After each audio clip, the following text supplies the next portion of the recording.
मिरज तालुक्यातील भोसेजवळ भीषण अपघात. ऊसतोड कामगाराच्या कुटुंबातील तिघेजण जागीच ठार.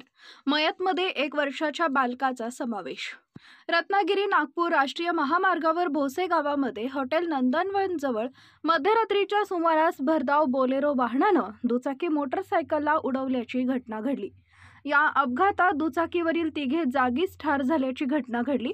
सुरेश युवराज शिंदे वय वर्ष 29, त्यांची पत्नी संजना सुरेश शिंदे वय वर्ष 28, ज्ञानेश्वर वय वर्ष 1, राहणार खामसवाडी तालुका कळंब जिल्हा धाराशिव असा अपघातात मृत्यू झालेल्याची नावं आहेत.